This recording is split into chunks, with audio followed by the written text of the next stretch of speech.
go have some fun.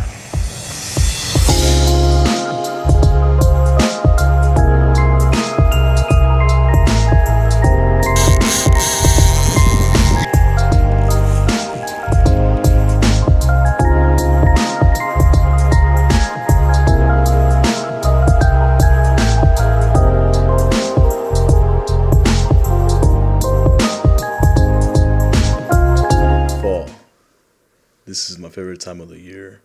The bull reds are moving in close and closer to the beach. They're going to be at the piers, the jetties, the passes. Honestly, this is the best time of the year to catch a trophy bull red, whether it be a 40-incher, 45, or even 50s. This being my favorite time of the year, I wanted to make a video on how to catch bull reds in the surf. In this video, I'm going to discuss tackle, gear, leaders, conditions, baits, time of the year, and reading the beach. I hope y'all learned something. Please enjoy.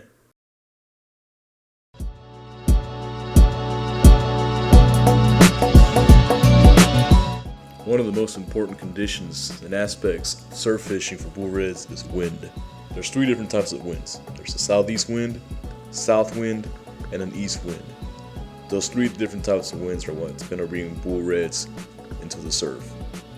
If you see west, southwest, northwest, anything west on the map, don't even bother, just stay home.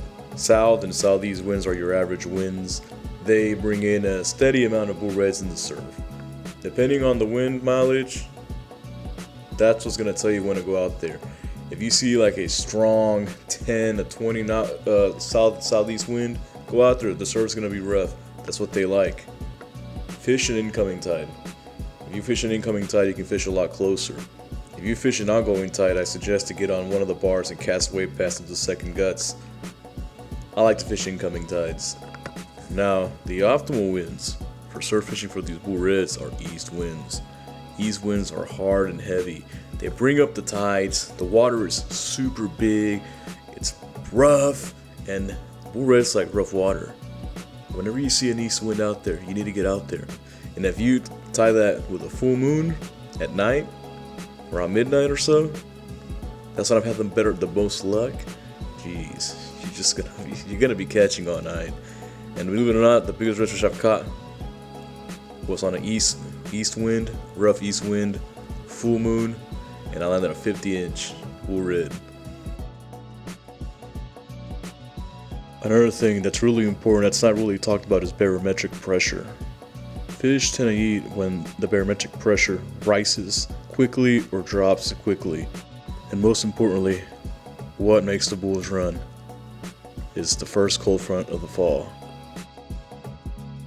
So to sum up weather, the best winds to fish are east winds, east-southeast winds, northeast winds. Average winds are south winds, southeast winds. If you see west on the map, stay home.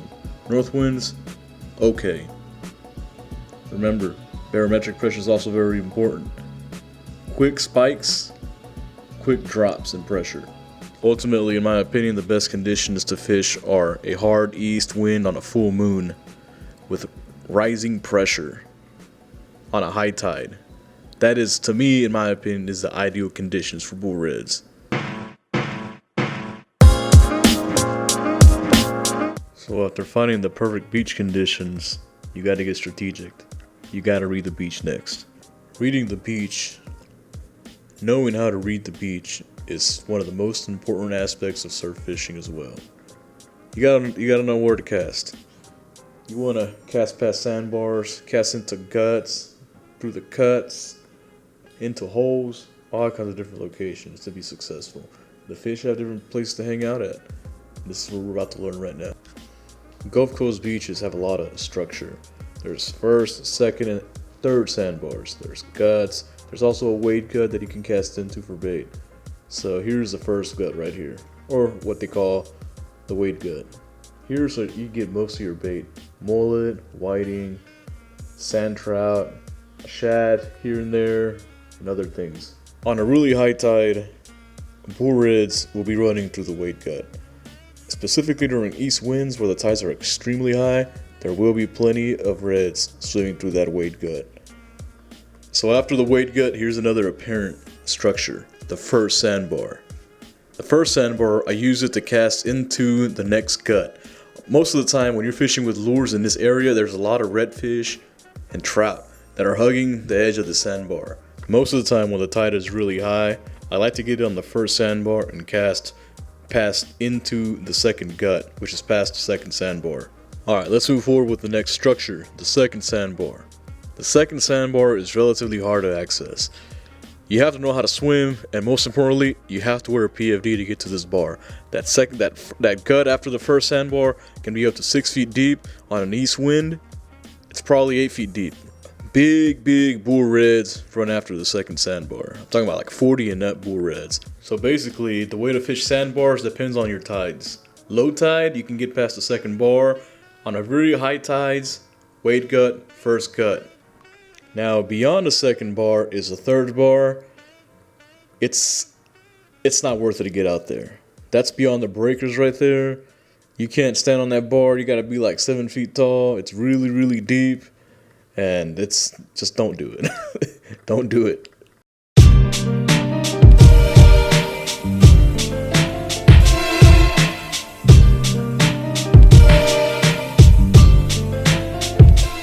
Now let's talk about gear. Gear is one of my favorite parts of fishing in general. I like to compare, test, and push all my gear to the limits as well as customize it. When it comes to surf fishing, you're gonna need some hardcore durable stuff that can handle salt, water, and sand. Let me go ahead and give you an example of the stuff that I use. This is my custom Daiwa Saltist 20 on a 13-foot Breakaway HDX. The Saltist 20 is one of my favorite because it has basically been indestructible for me. It has 17 pounds of drag, a metal frame, corrosion resistance ball bearings, and a custom knobby mag. The spool holds around 250 yards of 50-pound braid, and I like to top it off with 10 yards of 65-pound shock leader. So if you're in the market for a conventional reel, this is what I look for. Drag power. You really don't need anything over 20 pounds of drag. Bull reds fight pretty hard, but 20 pounds, anything above that is too much. Now there are some 2-speed lever drags out there that have 50, 60 pounds of drag. You don't need that. They're expensive, but if you got the money, big baller, go ahead and go and buy it. Another thing I look for is line capacity. If you're using braid, I like to use the smaller size reels like with the Daiwas, the 20s and the 30s. If you're using mono, the 20 and 30s are going to be way too small because mono is a lot thicker than braid. When it comes to line capacity, you're going to at least need 200 yards of braid or mono. Here are my suggestions for a conventional reel. The Daiwa Saltist, Daiwa Sea Line, Shimano Torium, Penn Squall.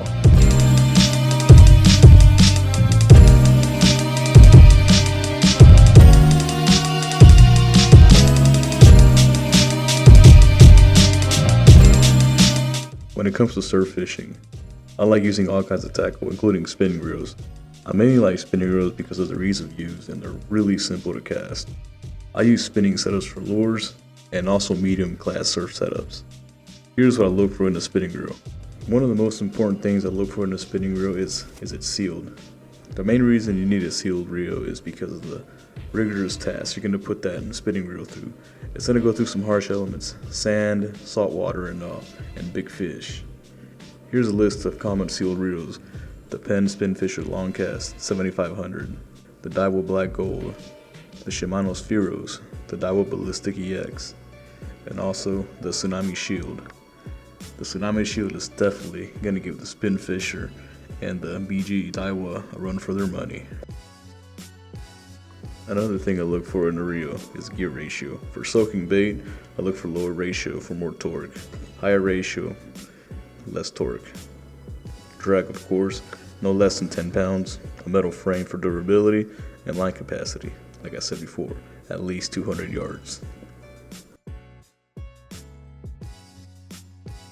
Alright, so this is my surf fishing spin setup. This is a Shimano Spheros 8K on a 9-foot Coastal SB surf rod. The main reason I went with the Spheros is because, first of all, it was on sale at Best Bro. Second of all, it has a sealed system, seal drag and all that. It has decent drag, nice line capacity, and it looked good. The aesthetics were nice. I paired it on a Daiwa Coastal SP surf rod, the 9-foot version.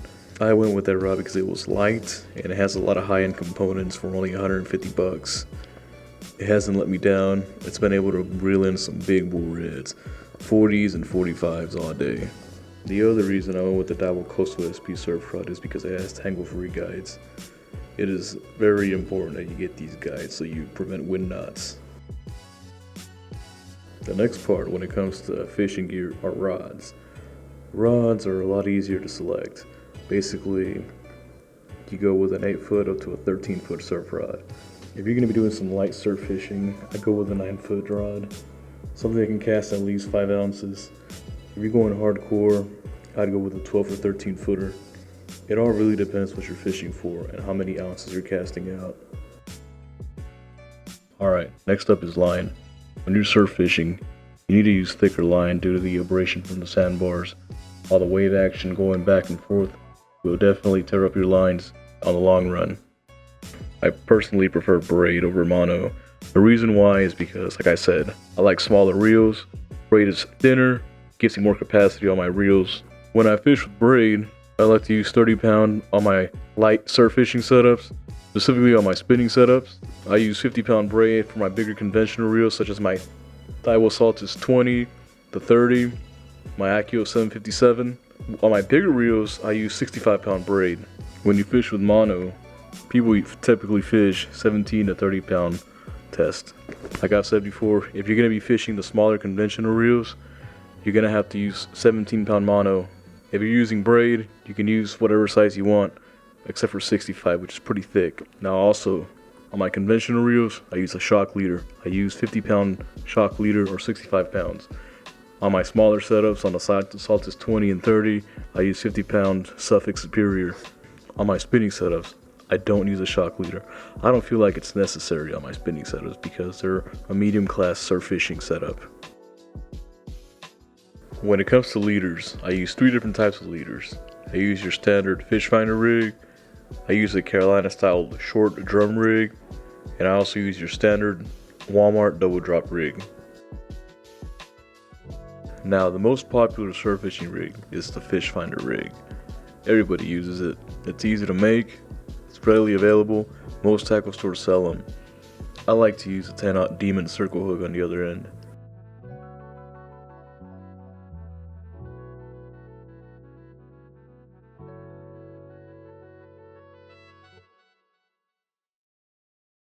Here's another rig that I use. This is the Carolina style drum rig, the short version. I don't see anybody in Texas really fish with this. I think they're missing out. I use this when I really want to get some distance. It has a short lead, and the way that it's built, the way that it's made, it seems to be easier to cast.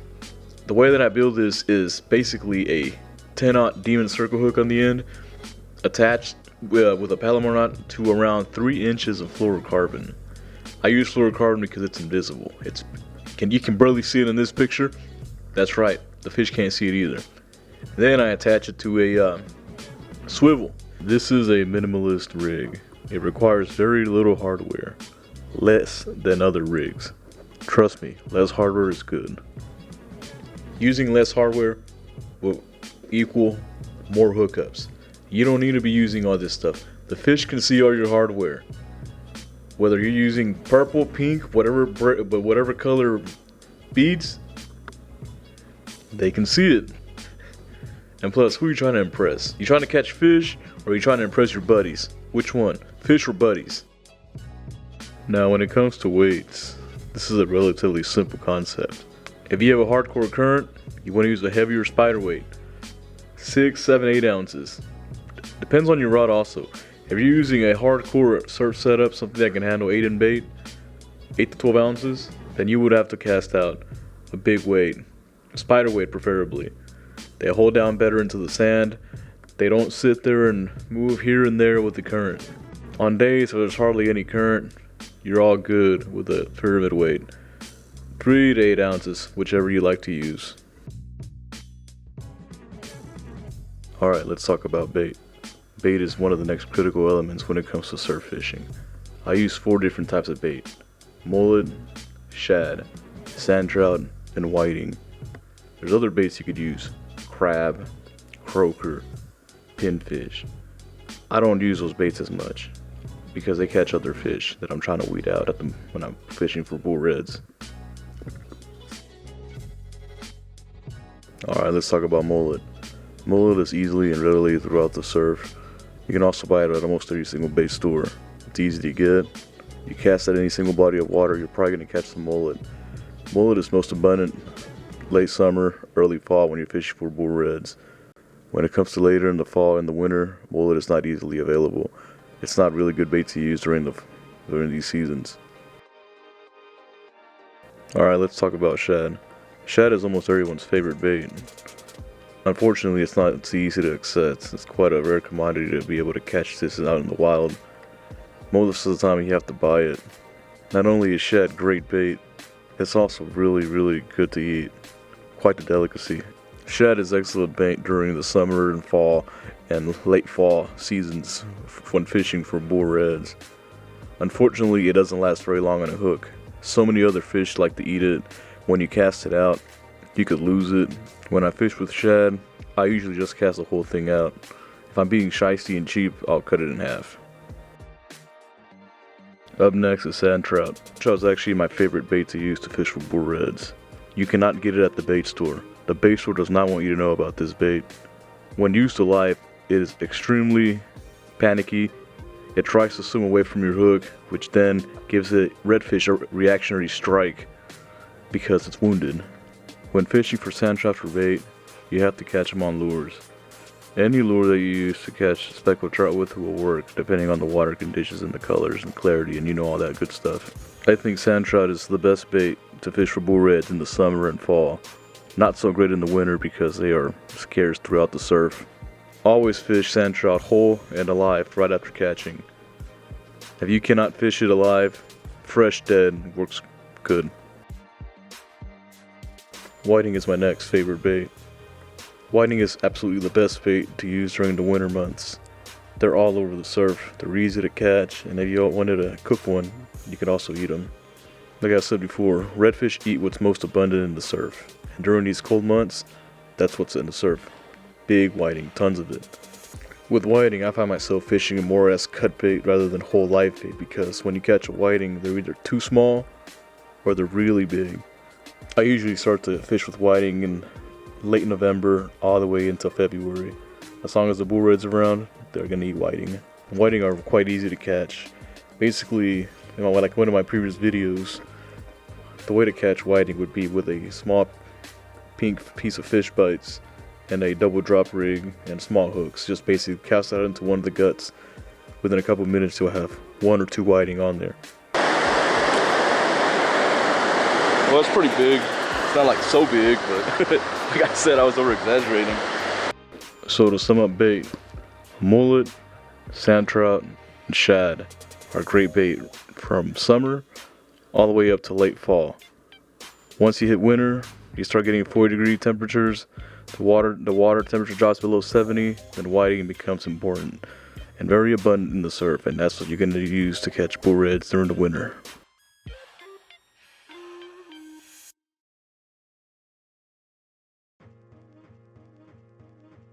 Well, that sums up my video on how to catch a redfish in the surf.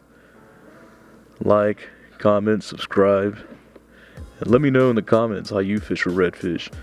Ultimately, we all have the same goal, and it's to catch the biggest redfish we can. I want to learn too. I want to learn your methods as well. I like to try out different things. I hope this video helped. Go out there and catch a big one for me.